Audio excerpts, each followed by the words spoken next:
Hello and welcome to After Mask, the show for fans by fans. We're watching The Masked Singer. We're masqueraders, and we're just trying to get to the bottom of these mysteries. They're all solved now, so what do we have left to do other than to just recap our findings? If you haven't done so already, if you're not a fellow masquerader, go to adumbthing.com/aftermask. There's where you can join the Facebook group. I know the show's over now, but we can still have fun on there. And who knows if the season 2 of Masked Singer that we're aware of comes to fruition down the line, we can just pick things back up again right where we left off at the Masquerader. So join the Facebook group there. There's where you also find our full archive of After Mask episodes. If you're some person that I can't hardly imagine that would want to go back into the archives there. A little bit later, we're going to be getting into your voicemails, but I want to bring on my partner on this case, and she's been with me for all 9 weeks of The Masked Singer. Tina, so glad to have you with me for one last week to go over our finale of The Masked Singer. How do you feel now that, pretty cut and cold, this case is closed? Yeah, feeling pretty vindicated. It's over. Nobody has to dance around the fact that Donny Osmond is and always has been the peacock. And yeah, we can just kind of have fun and enjoy the fruits of our internet labors. Yeah, we've been on this case for 9 weeks, and we'll get into a little bit later. A lot of these nuts we had cracked in the first couple of weeks, and we have just been in like a holding pattern for the last few of them. We had a 2-hour finale of The Masked Singer tonight. The first hour of which, as it turns out, was just like a recap show. And Tina, you and I have been doing that for 9 weeks. I didn't need this recap show. No, I was hoping like with a 2-hour finale that the singers would sing 2 songs. Yeah. And or like maybe they do some sort of reunion with like the unmasked like celebrities like actually there, because in that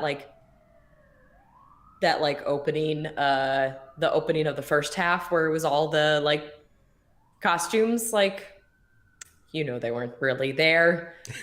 So you're talking in the group number with all 12 masked singers. Yeah.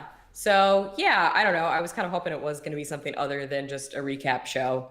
But I think, honestly, my only 2 takeaways from the recap, because I skipped over a lot of it, but my 2 takeaways was Margaret Cho saying why she picked the poodle is that she's fluffy and pink, but still a bitch. And I feel like I want to embroider that somewhere. It was a great line. Yeah, it's a great line. That's something you would cross stitch on a thing and sell it on Etsy. Yeah. And also that Jenny had an even worse guess for the B than we initially thought. She guessed Shirley Temple. She asked if Shirley Temple was still alive. And no, Jenny, no, she's not. No, absolutely not. Her career did not start in the 50s. Shirley Temple's career was very over in the 50s. Because she was an adult woman.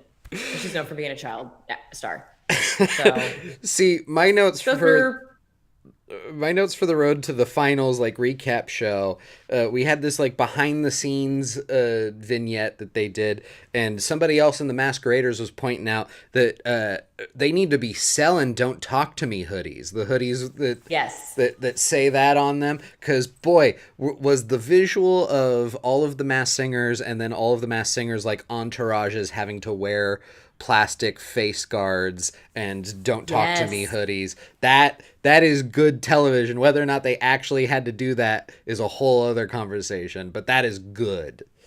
Yeah, that was really fun to find out that the Kylo Ren mask, that's just part of someone's entourage.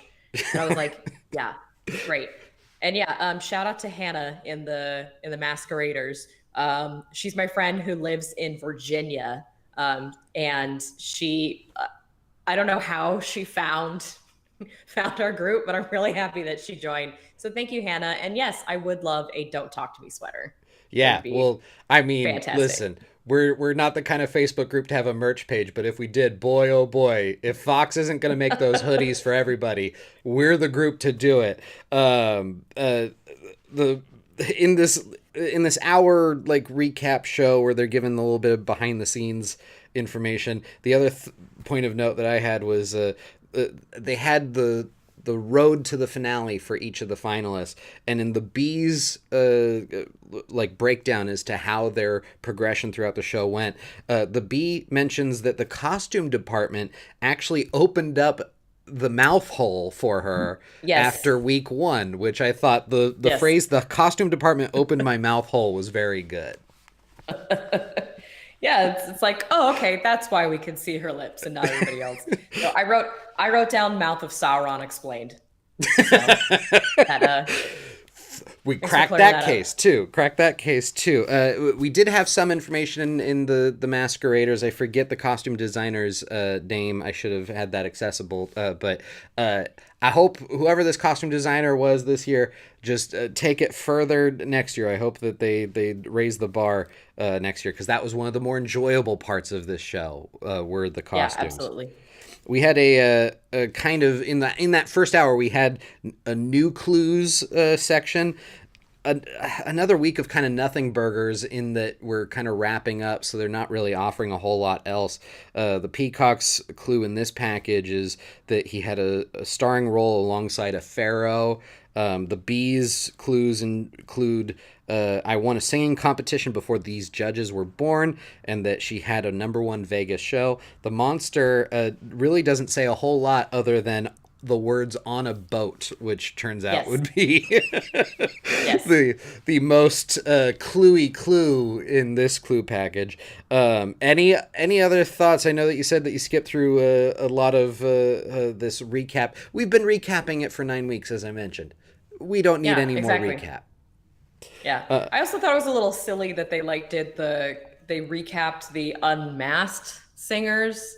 Yeah. Um, because it's like we already know who they are. And I don't know, maybe that's just like part of their like, oh, we're gonna give you a little bit more publicity, and like here's some other things that you do. The only ones I watched were Margaret Cho's and Joey Fatone's. Yeah. So yeah.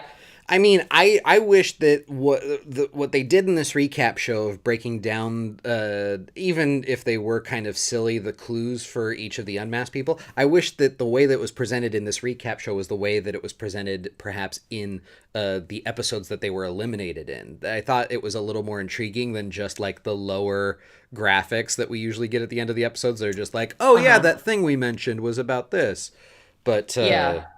yeah. We talk as if the producers of The Masked Singer are remotely watching this show and looking for tips, but I'm going to give them. No. Yeah, and definitely that recap episode was done like entirely post production. Yeah. I'm not even sure why, like, because like Nick Cannon was wearing, like, he came out on stage and he was wearing like a very brightly colored blazer and like a gold, like goldish green turban. And Yeah. then for the second hour, he changed. And I was like, wait, why did he change his clothes? I guess he wanted to do his more like formal, subdued turban. So he went with a classy all black, It was like a black tie. black tie. It was black tie for the finale, and if it's black tie, you got to wear black turban. You had mentioned the unmasked singers and the fact that they do this group song with everybody, the finalists and everybody that's been eliminated all together. You had mentioned that your theory is that these are just flat out not the celebrities from the previous weeks. We're in costumes. We can get away with not showing that it's actually Tori Spelling or anybody. Yeah. My note here was just it was so not interesting to see masked singers that had already been unmasked.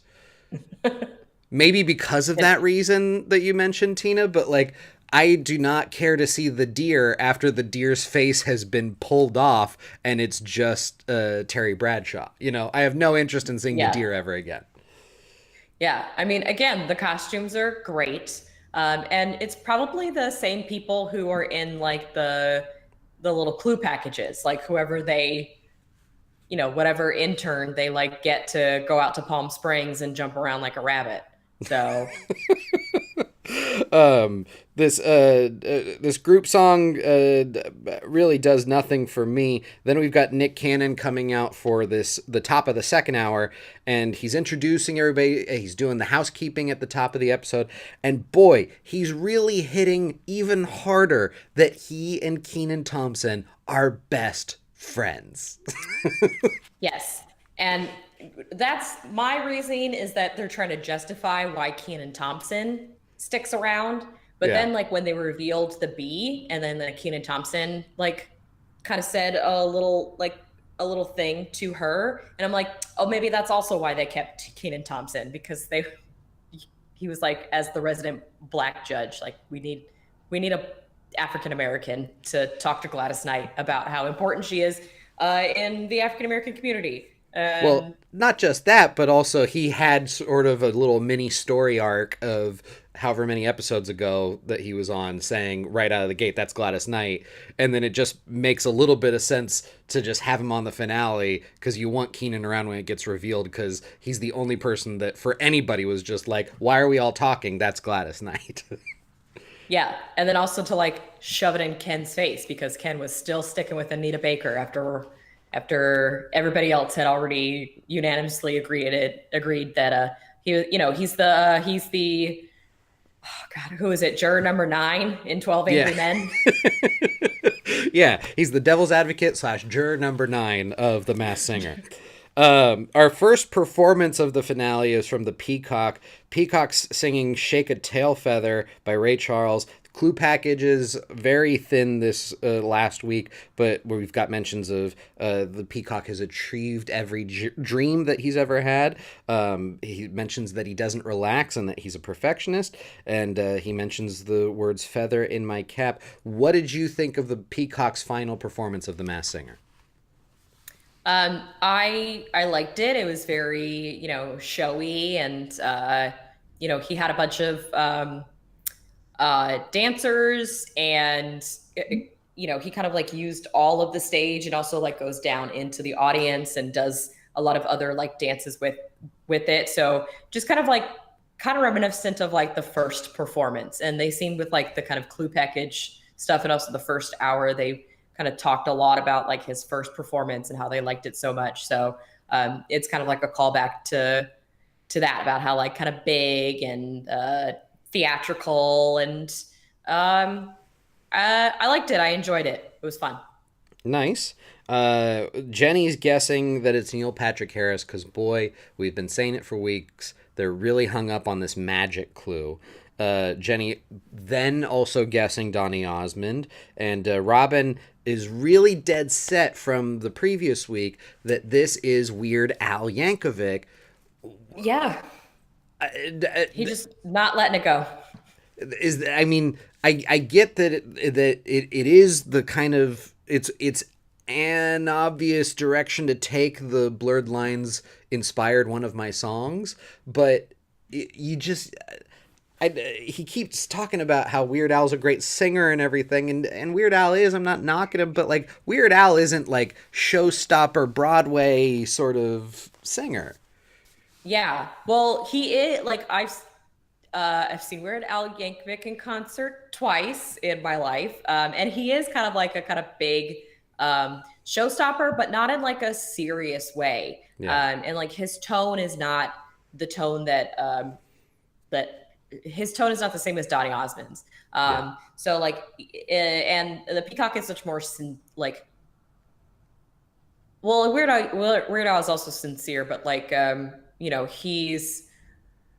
What do I want to say? Like it's big and showy, but he does so to like get a laugh. Like the Peacock isn't trying to get a laugh. So now, another T-shirt I could see us selling is "Not to defend Robin Thicke," ellipses, because I'm about to say not to defend Robin Thicke, but there's also an argument that can be made that that's exactly what Weird Al would do if he were on this show, right? That Weird Al is known for being like goofy, like showman, but he would take it. Weird Al would perform like Donny Osmond if Weird Al was on this show. Again, not to defend Yeah. Robin Thicke, but Yeah. Also, I would absolutely not buy that shirt. I You wasn't know, saying you that know would what be I a good mean? No. seller. We've already covered next season.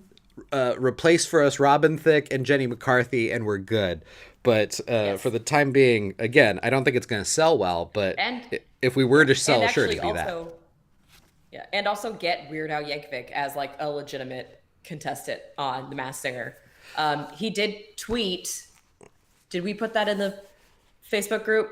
Did someone put that in the Facebook group? Like Weird Somebody Al might tweeted. have. He was like, can't wait to see if it's me. And he Yeah. like, it was him on the Hollywood Walk of Fame or getting a star, and then next to it with the peacock doing one of these things.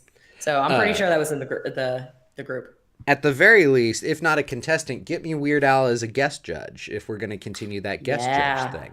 Because that's what I want. I want the Weird Owls of the world. Oh, never mind. I want the Weird Owls of the world. I want like some goofy people on TV that are otherwise not on TV. Yeah. So that's the end of the guesses at this point. We'll get into even more guesses further on because boy oh boy, it's the finale. So we're throwing everything against the wall. The Bee is up next. She's singing a fantastic song that everybody should try at least once at karaoke. I Can't Make You Love Me by Bonnie Raitt. Clue package includes she's been entertaining people for almost 70 years.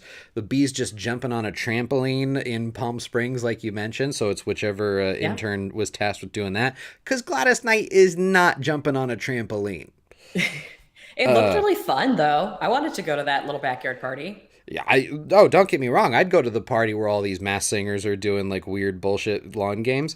And then music is universal, not about age, is also mentioned.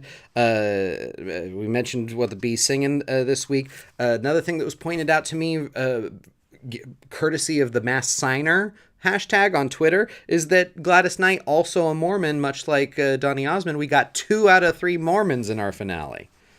Interesting. Interesting. What other Mormon celebrities can they get for next season? I guess Oh, this is Marie. Yeah, but you wouldn't want Marie after season 1, Donnie, would you? Yeah, that'd feel kind of like that feel kind of cheap. Any other Um, any other Mormons? I'm not even aware of. I don't know. We'd have to do some digging because Well, we'd have to do a lot of digging. I don't want to put her on blast, but Kelsey, our resident fact checker, is watching live right now. Kelsey, we're talking about how both Donnie and Gladys Knight are Mormons, so we had a very Mormon finale. Kelsey, if there are any Mormons that you would like to see be contestants on season 2 of The Masked Singer, leave them in the comments now. What did you think of the Bee's performance, Tina? I liked it. Uh, the interpretive dancers were a little distracting at times, but I really liked it. It was just really like comforting and a little melancholy, but it was like a nice it was kind of a nice change of pace from the other two contestants who sang very like upbeat, like showy, like dancey kind of songs. So Yeah. really good. I was actually really surprised that she got third, Yeah. honestly. A lot of Um, people upset about that on the Mass Signer hashtag, I noticed. yeah, a lot of people who were upset that it wasn't. They were disappointed that their guesses of Mary J. Blige were wrong because that was a huge. Everybody, a lot of people on Mass Signer thought it was Mary J. Blige, and so they were real disappointed. And it's like, you know what, guys, maybe you should do a little bit of math. If she was in her 20s in the 80s, like she was not performing in the She was not. 1950s. No, no, no, no. So we've got our guesses for the Bee in this finale. Keenan just out the gate, still saying Gladys Knight. Ken's staying with Anita Baker. Those would be the common through threads for this last week of guesses for the Bee. Any final thoughts on at least the Bee's performance this week? Um, no, not particularly. Again, I had some questions about the overall like how they picked the winner. Well, yeah. Well, I mean, we have Monster covered before then, but yeah, you're right. They didn't. Maybe I blinked and I missed it, but they didn't seem to even remotely pretend like there was a voting. It just seemed like they came back from commercial and they were like, "Here's who got third place." They did like do their thing where they showed the people like pressing the button, pressing the other screen on their phone. But Mm, I was a little confused as to why, because it's supposed to be like a new studio audience every show. Like they don't, you know, I don't know. That's not really their thing where it's like, oh, it's the same, like it's the same group of people coming back every week. So I just thought it was really, it's like, really, you're going to decide the champion with like a new group of like, it's up to the audience vote. And it's like, they've only seen them perform once. yeah. So it's like, that kind of makes like that one performance really super duper important. And so, I don't know. I was like, I don't know. Like they can't really take into consideration like overall how they did overall in the series because Yeah. like they're a new group of people. So I was like, huh. So Yeah. that's maybe that's why she got like third, um, as opposed to getting like runner up or like winning the whole thing. Yeah.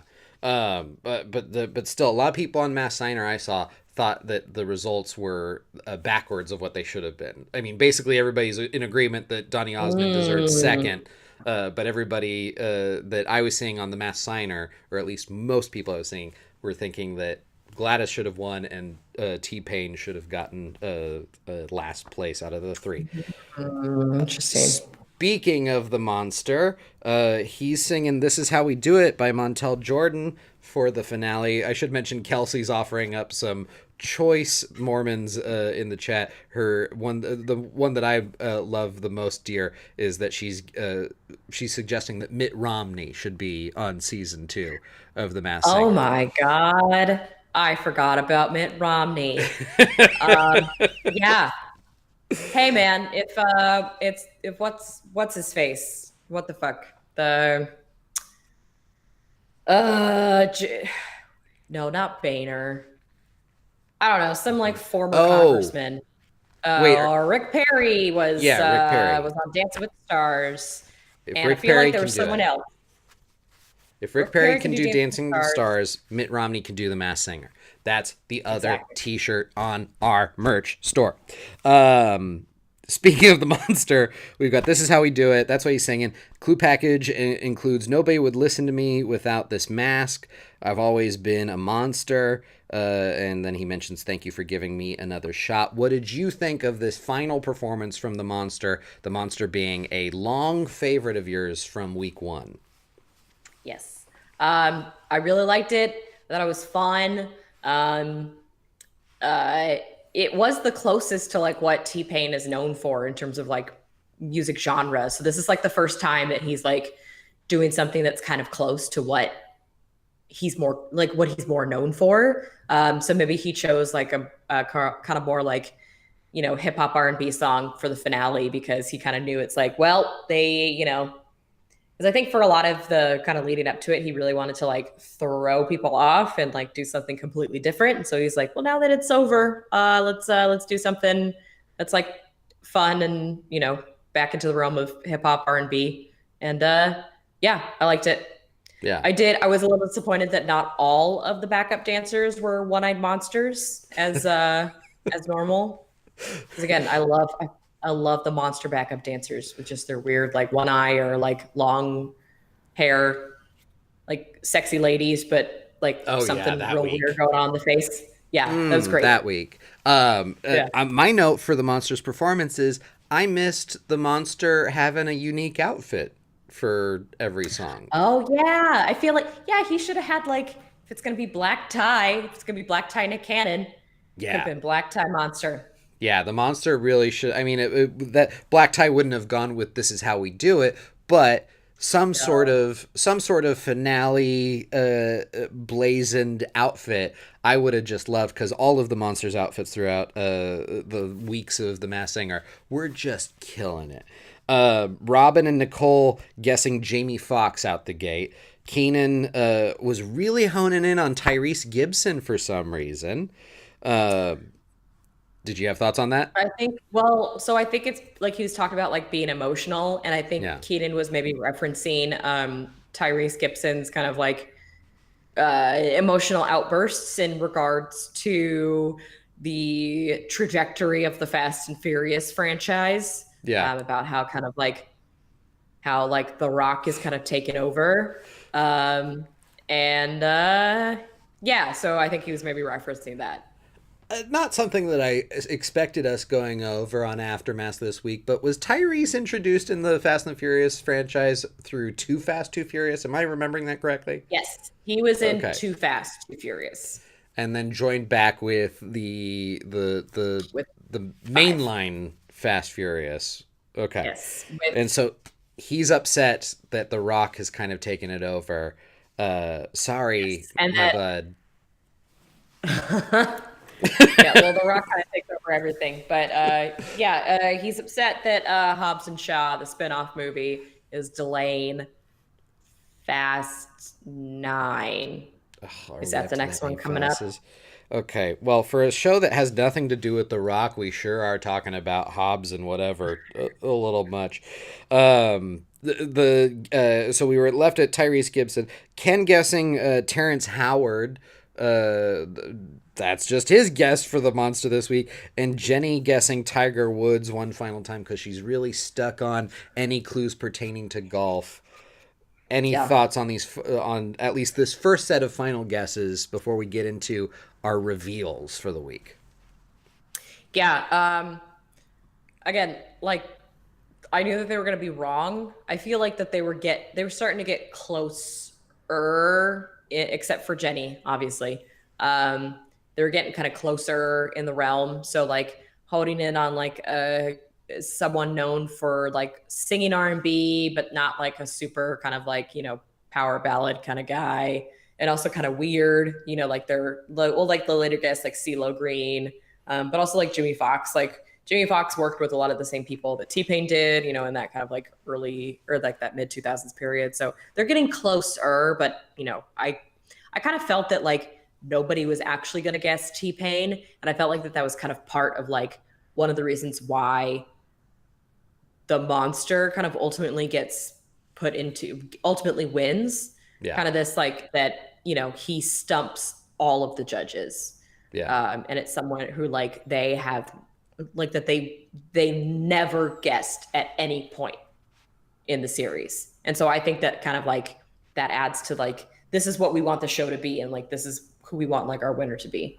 very true. If ever there was a case towards the idea that the producers totally rigged this, it's that alone for the monster winning. We've got our final reveals for season one of The Masked Singer. They reveal first and foremost that in third place comes the bee. Everybody's guessing Gladys Knight, as you mentioned before, except for Ken, who's sticking with Anita Baker.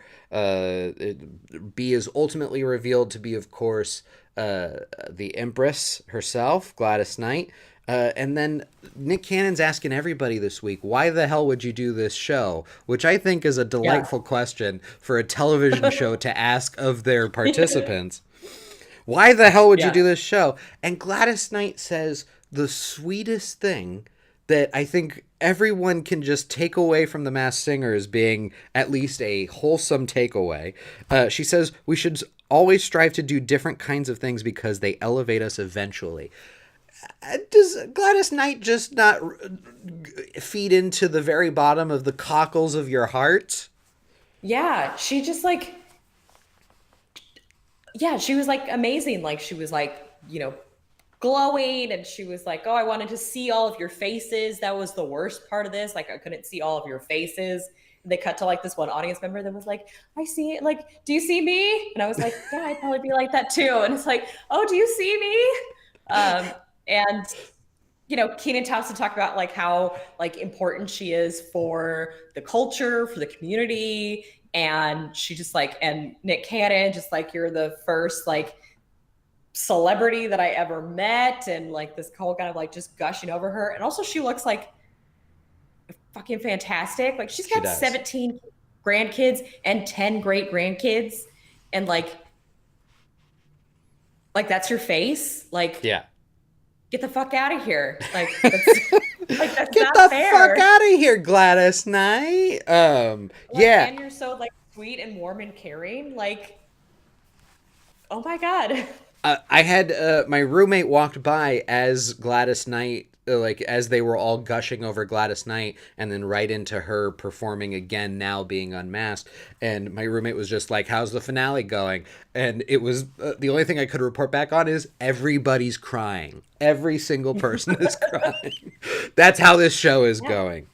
it's Uh, the correct call. any final thoughts on the bee before we move on to the very last thing to really, the last two things rather, to talk about?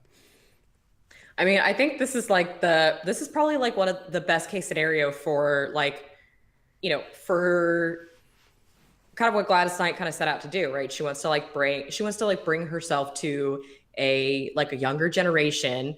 And like for me it worked. And I knew like Gladys Knight, and Midnight Train to Georgia is on my, the playlist that I play for my, students when we get to talk about like the 1960s and or the 1950s, 1960s. So it's like it's on like every, R&B playlist, but like it's like, oh, like now I get to like see a little bit more of like who she is, and she seems like a really like that kind of like last like, you know, um talking about her experience. And I was like, wow, like I should look more into Gladys Knight, and I, beyond like Midnight Train to Georgia. And it's like, Yeah. yeah, this is exactly what this is a vehicle for. I was like, yeah, good job, Mass Singer. Like this is a good use for you. I did notice when I was flicking through the mass signer, I did notice that one guy on the mass signer had tweeted at the Recording Academy, and he was like, "There seems to be some discrepancy between how many Grammys Gladys Knight has. Care to clarify?" As if the Recording Academy has even an intern available to be like, "We'll dig that up for you." Can you not like Gladys Knight winning her Grammys with the Pips does not negate that like does not, you don't just get a grant like Beyonce to like her Grammys that she won with Destiny's Child, plus as a solo artist, like plus with her, or no, she didn't, did she win any with her husband? I don't know, whenever like the ones with her husband, like that doesn't mean that like all Beyonce only has like for the solo career, and Yeah, but like Destiny's Child, like that doesn't mean she like doesn't have those Grammys, It's like come on people. Come she's on, got him. masked signer. Come on, Mass Signer. All right. So next up, we've got a reveal of who the winner is because it's down to just the monster and the peacock.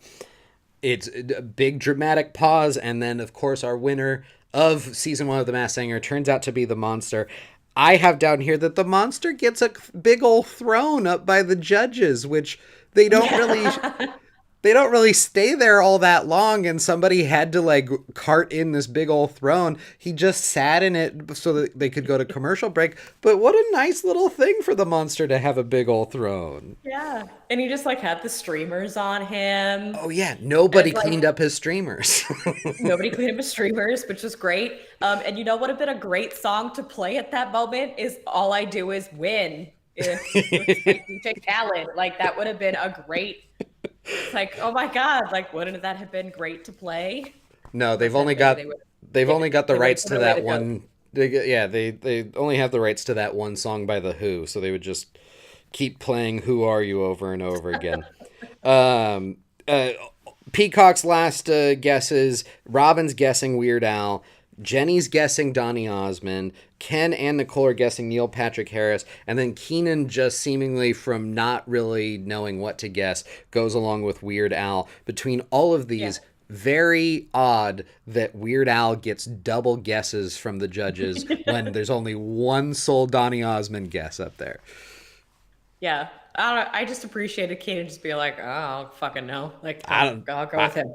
yeah, I'll go with Robin Thicke, I It'll guess. it'll look nice. It'll look nice, and bookended with Weird Al. It'll look nice when they put it up there. Yeah, yeah, yeah. Now, of course, the peacock is revealed to be Donny Osmond, which I believe when you and I in person watched the first episode together, I either said Marie or Donnie jokingly, and then the peacock came out and performed, and here we are 9 weeks Here later, we are.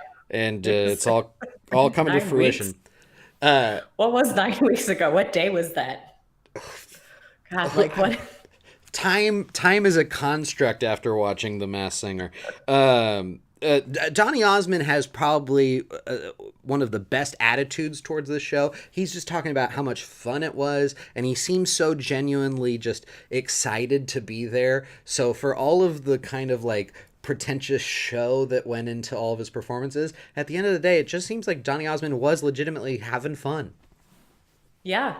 He was also really sweaty. Very 'Cause sweaty. he was doing the most in that costume. Like, we're walking all around and dancing all around. And I was like, wow, like, yeah, that's, it's like, oh shit, like he was like underneath that mask for like so long. I was like, yeah. So yeah, I'm sure he had to like had like a lot of fun in order to kind of keep up that like good attitude and just be like miserable in that Oh peacock yeah. costume. Yeah, and you got to think the next sweatiest person that I remember was Terry Bradshaw, but he was in like an S&M like zip up leather face mask. Of course you're going to like even if you're not Yeah. moving around in studio lights and just like moving even a little bit, you're going to get real sweaty in those. So, it's not the most flattering show to be on, I'd probably say, cuz I'm sure if I was Latoya Jackson taking that big alien thing off of my head, I'm about to be on TV. Why do I want all my hair and like everything to be all like sweaty and out of place? Yeah, well, I think like they have to, at least for like the women, I think they have to like maybe like stop and like zhuzh up their makeup and like zhuzh Yeah. up their hair. Because also like I noticed with the bee costume, right? They blackened her lip, like they put black lipstick on her lips, and then I'm sure they also put like extra like black makeup on her chin so that it would all like look seamless. So and like when she took off that mask, she was not wearing black lipstick. Yeah. So I'm sure they like kind of like, oh wait, stop, and like There's some pause. There's some pause. just Uh like the last note I had about the peacock was so we've had weeks of mass singers taking off their mask and then they do another performance now being unmasked. Donny Osmond's peacock costume looks the most awkward without the mask on. That was my note. it does. Also, I kind of caught where like he like took off his mask and he like took it off a little bit too quickly, and so then he's like, "Poof," and he's like, oh, I gotta do Oh, the he put drama, but more drama. Like he kind of like did like a little. Uh, well, okay. Also, with like the peacock. So when Nick Cannon's saying like Donny Osmond, like 80 million records, and it's like this whole episode was just like proof that Nick Cannon knew all along. Nick Cannon oh, knew absolutely. all of it. Yeah. Absolutely. He Cuz like the top oh, of the first hour he said like only a select few people like knew who they were, and it's like you you did. because Donnie mentions that he had been while they were filming the show going back to Vegas every night, and then Nick Cannon I don't think realizes that he outed himself by being like, "Yeah, this dude's been Yes. getting on planes at the end of every episode," and it's like Yeah. Nick. Yeah. My boyfriend caught that one. He was like, hey, how did you know? how'd Yeah. you know this, Nick Nick? Cannon knew. Yeah, so that whole like him writing on a piece of paper and like sticking it in his jacket, that's less impressive now because Means Nick Cannon nothing. knew all along. Means nothing. Yeah, so we'll move on to Monster next. Nick is so confident he writes down on a piece of paper and stuffs into his jacket what his guess is. Robin's guessing Jamie Foxx. Jenny's guessing Michael Vick. What did we think Oh about boy. that? Oh, yeah, it was real bad take, Jenny. Um, Also, like Seth even said, he was like, he's like, what if there was like someone who was like legitimately controversial on this show? Like, because I think like early Twitter guesses of the monster was Chris Brown, and he was like, what if it was Chris Brown? And I was like, I'd be fucking pissed. Can you Like, so yeah, they're not imagine? gonna have no, I'm like Fox is not going to take that risk to like put someone who is like legitimately controversial like on their show. Like this is I'm family friendly. Like Yeah, I'm thinking, can no, you thank you. imagine having an award given to Michael Vick on primetime television for something as Yeah, silly as no, this? yeah. Again, also like Terry Bradshaw is like the I would say the oh, what's the word I'm looking for? Like the epitome of like what a football player like sounds like when they sing. Like Yeah. football players do not sound like that. Like that's Yeah, what that yeah, yeah. is. Yeah, that's a whole separate thing. Is like also Michael Vick is not performing like this. Yeah, Outside of the fact that Michael yeah, Vick is never going to be on this show, he also is certainly not as talented of a singer as T-Pain. Ken's guessing Darius Rucker because we're just stuck on that, I guess. Nicole is guessing CeeLo Green, and Keenan just offers up Tyrese Gibson as his final guess. yeah. Ultimately, Tina, are you vindicated as being the Monster's number one supporter since week one? We ultimately find out T-Pain is the Monster. He's won the whole thing. What are your feelings in that moment of T-Pain's comeback story via the Masked Singer? Yeah, super vindicated.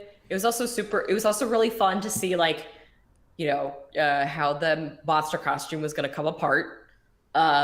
And then, him and just like his little like trash can with like like his fuzzy trash can on suspenders, and he's just like jumping around. He's like, yeah, like here I am. And he was like like he just like looked so like he was having so much fun, and he's like, I tricked all of you, I did it. Like yeah, it was just like again, like it was just like really joyful, like put a smile on my face, and I was like really excited. And like when Robin was offering up his guest days, he's like, "Oh, I can't figure out what your voice is," and it's like, clearly, Robin, you were not listening to the radio a lot in the year 2007.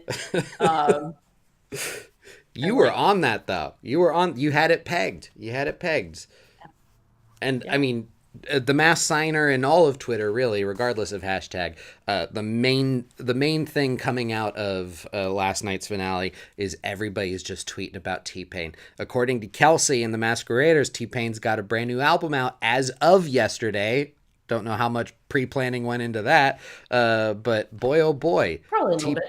probably a little bit. Yeah. But according to Kelsey, all auto-tuned. The whole album just Hey, auto-tuned. that's kind of his brand. So that's kind of the brand. He can put out So his own whatever it is, like MTV Unplugged. He can put out his own unplugged album yeah, later on. he'll do a Tiny Desk concert where it's Yeah. all He already has Tina. Have you not seen acoustic. his Tiny Desk concert? I have not seen his Tiny Desk concert. Tina, you got to look it up. I don't know if somebody already posted it in Masqueraders or not, but yeah, he's already got one. You got to go and check it out. If not, I'll Yeah. send it to you. We'll post it All in the right. Masqueraders if it's not already. Um, uh, T-Pain wins it all. That's it for. I mean, of course, Nick Cannon reveals that his guess was T-Pain, but as you already mentioned, that means nothing to us now. It means nothing. Yeah. Any final thoughts on what this show was? Did we answer I that think question like ever? yeah, well I think this show was T-Pain dressing up like a monster and then stumping every single judge like every single week and like showing off that he is um that he's a legitimately talented singer kind of like on his own merit. And I think that's like T-Pain is exactly what this like T-Pain putting on a mask and just singing is exactly what the show wanted to be. Like this is the Yeah, best case scenario. Like this is the best case scenario for this show. yeah, Which is why I think that maybe like, maybe the in-studio audience vote was not like as there was probably a little bit of like producer pulling in a certain sense. But yeah, I think that's what this show was. yeah. Yeah, my going into the finale, my whole thing was that it was Donny Osmond's show to lose, and he did, and that it was T-Pain's comeback story, which it also ended up being. So in a way, I wasn't wrong. Yeah. Those are our takeaways, at least as much as we've got from season one of The Masked Singer. We've got our very last week. I want to clear out our voicemail box, if you'd allow me, Tina. We've got Yeah. just 3 voicemails here. We'll go to voicemail number 1. This is Alex from Seattle calling back after a few week hiatus. I just have to say that it feels weird that it's over. It got less fun as time went on because I knew who everybody was and I was dead on. I think they need to do a little bit better with their clues next season and, try Google before they give the clues and see how easy it is to figure out who the people are. But it was super fun and the costumes were amazing and I am looking forward to next season. Thank you, Bryson, for making all of this happen and for breaking everything down for us every week and supporting us as masqueraders. You're the best. All right. Go T-Pain? Well, we should mention thank you, Yeah. Tina, as well for breaking down The Masked Singer every week with us. Yeah, the costumes were the real heroes of this show in a lot of Oh yeah. ways. Yeah. Oh yeah. And I definitely agreed with Alex. Like once we figured it out, then it's like it kind of got less fun and it's kind of like it's it's Rumor Willis performing again as a lion. Um Yeah.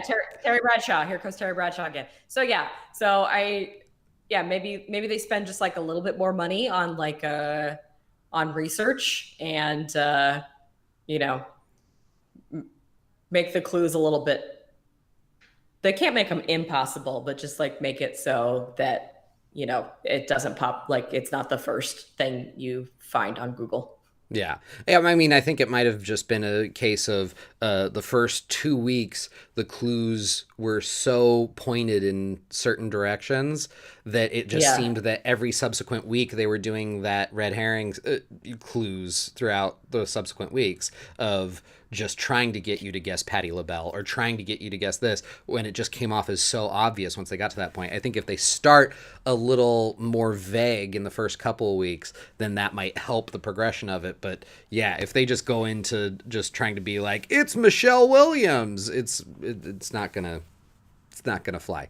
We'll go to Yeah. voicemail number 2. Nick from Charlestown. Season 1 is in the books. The Masqueraders did an awesome job piecing together the clues, and it seems like most of us had the 5 guessed correctly for a while. While I wanted the B to win, Gladys and Donnie both had long, accomplished careers, and of the final 3, of course, T-Pain has the most to gain out of this. I have a feeling we'll be seeing a new album from him drop soon. Perhaps it'll be called Unmasked. Well, we'll just have to wait and see. Either way, congrats to all the performers. This show is a welcome change, and I'm looking forward to season 2. Welcome change, absolutely. I would agree with that. A very silly show, even if we did have it pegged a little early on. Yeah. T-Pain does have an album. Nick, you should check it out, and you should definitely support our boy T-Pain. Yeah. Tina, for season 2, we've talked about how we want clues perhaps to be handled in a season 2. Is there anybody that you would like to see in a season 2 as a contestant? We've kind of talked about it throughout the weeks. Is there anybody that's kind of high up on your list of who you'd like to at least guess about next season? Yeah. Well, like actually get Weird Al. That'd be fun. Yeah. Maybe get some like, because they're both of their athletes that they had were football, so get some like someone else from another sport, maybe basketball, maybe baseball, Yeah. maybe Yasiel Puig. You'd go nuts. Probably. Yeah, just get Yasiel Puig and just have him sing in Spanish the whole time. Yeah, you could do that. You could do that absolutely. Yeah. I want to see people with, I don't want it to just be purely athletes, singers, actors, and comedians. I want to think outside the box. I want like a Vanna White, who's got like a real weird job and just get like super vague with her clues, because you don't want to say like I work on a game show. Get super vague with Yeah. her clues, and then it's like, how are we going to hone in on Vanna White? Yeah. Or like, yeah, get like or get, some like stupid YouTuber, like Yeah. get someone like, not a PewDiePie, because we don't want any fascists on our mask signer, but, Tina, or like, now we're gonna get ganged up on by all the PewDiePie supporters. oh yeah, sure. In our group Get of 20 people. get me Bill Nye the Science Guy. Get me some weird people like this. I don't want purely actors and what have you, but yeah. We'll go to our third and final voicemail. This is the last of our voicemail box. Hey guys, so it's Kelsey, and Bryson, Tina, I just wanted to say thanks and for coming up with this cool Facebook page that we could all leave our theories and thoughts on. It's just really, it's been a great time. And I've really enjoyed it, researching all of those facts. I know way too much stuff about Donny Osmond,